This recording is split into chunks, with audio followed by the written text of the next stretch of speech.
Apa yang dicapai Israel di Iran setelah 11 hari pemboman tanpa henti? Perdana Menteri Benjamin Netanyahu mengklaim dalam pernyataannya yang mengakui gencatan senjata bahwa tujuan Israel telah tercapai. Pernyataan seperti itu tampaknya bermasalah, paling tidak. Pada awal perang yang berlangsung singkat itu, ia mendeklarasikan dua tujuan, memenggal program nuklir dan pergantian rezim. Bagaimana Israel kalah dalam perang melawan Iran? Ini 5 faktornya.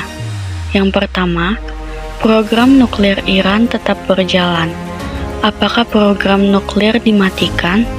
Jawabannya kemungkinan besar negatif, kata Ori Goldberg, pakar Iran dilansir Al Jazeera. Tampaknya Iran mengangkut material yang dapat terbelah dari fasilitas Fordow yang diserang oleh Amerika Serikat. Persediaan ini adalah bagian terpenting dari program nuklir, jadi penggalan tampaknya telah gagal. Kerusakan apa jika ada yang ditimbulkan Israel pada program nuklir Iran? Itu juga tidak jelas. Israel berhasil membujuk AS untuk menyerang fasilitas nuklir Iran menggunakan bom penghancur bunker Massive Ordnance Penetrators MAOP, tetapi AS tidak melakukan banyak hal lain untuk membantu serangan Israel.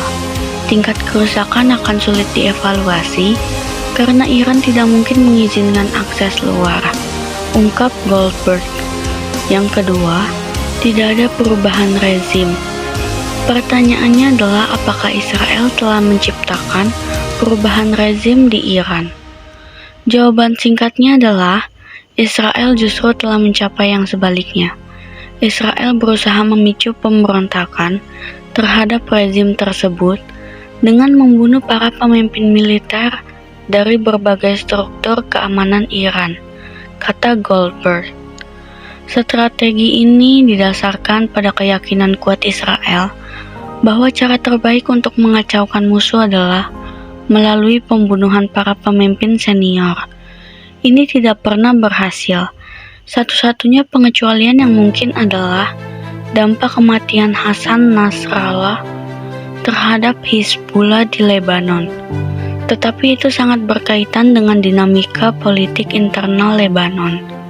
Dalam semua kasus lainnya, pembunuhan Israel gagal menciptakan perubahan politik besar apapun.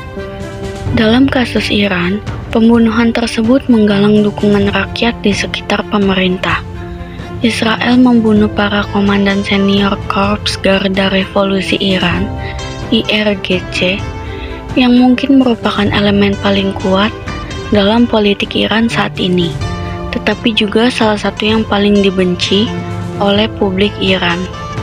Terlepas dari itu, banyak orang Iran yang menganggap diri mereka sebagai penentang keras Republik Islam dan khususnya IRGC. Mendapati diri mereka mendukungnya, orang Iran melihat Iran secara keseluruhan diserang dan bukan hanya rezimnya. Upaya Israel untuk mengebom simbol rezim hanya memperburuk situasi. Israel mencoba memutarbalikkan serangan udaranya di penjara Evin, yang terkenal karena penyiksaan tahanan politik, sebagai kontribusi terhadap perjuangan rakyat Iran melawan penindasan Republik Islam. Namun, bom Israel secara efektif memperburuk situasi para tahanan, karena pihak berwenang memindahkan banyak dari mereka ke lokasi yang tidak diketahui, ujar Goldberg. Yang ketiga, melanggar hukum internasional. Jika Israel tidak berhasil mencapai tujuan perang yang dinyatakannya, apakah setidaknya mereka berhasil menggalang dukungan dunia, membuat publik melupakan Gaza, dan menjadikan Israel sebagai pejuang yang berjuang dengan baik? Itu tampaknya meragukan. Memang, Presiden Donald Trump dan AS memang menyerang fasilitas nuklir Iran. Dengan melakukan itu, mereka melanggar beberapa aturan utama hukum internasional Hal ini kemungkinan akan memiliki implikasi jangka panjang. Namun, Trump tidak ikut perang bersama Israel. Segera setelah serangan itu, pesawat pembom strategis kembali ke AS. Sebelum dan sesudah melakukan pemboman, Trump mengulangi dan menggaskan kembali keinginannya untuk kesepakatan antara AS dan Iran, yang mungkin juga mencakup Israel. Tampaknya Presiden AS membantu Israel untuk melayani kepentingannya sendiri, serta kepentingan sekutunya di Teluk. Yang keempat, Iran menembus Iron Dome. Israel mencapai dominasi udara atas Iran dengan sangat cepat dan menyerang hampir sesuka hati.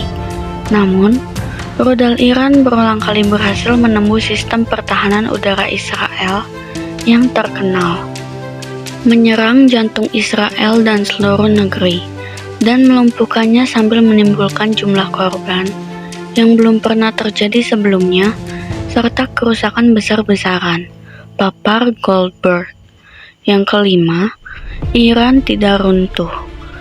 Iran bangkit dari perang dengan luka memar dan bom, menderita ratusan korban dan kerusakan nyata akibat pemboman yang tak henti-hentinya di seluruh negeri. Namun, Republik Islam tidak runtuh, bahkan saat menghadapi pasukan Israel yang besar. Rudal Iran menghantam rumah. Citra Iran tidak ternoda oleh sebagian besar dunia. Iran dianggap sebagai korban serangan Israel, dan pilihan Iran untuk menanggapi tidak dibatasi secara ketat. Iran berhasil meredakan ketegangan dengan memperingatkan sebelumnya tentang balasan atas serangan AS terhadap pangkalan militernya di Qatar. Iran cukup kuat untuk meyakinkan Trump agar memperingatkan Israel agar tidak menyerang setelah gencatan senjata tampaknya telah dilanggar. Iran bangkit seperti yang diinginkannya, masih berdiri, dan dengan potensi untuk masa depan, ungkap Goldberg.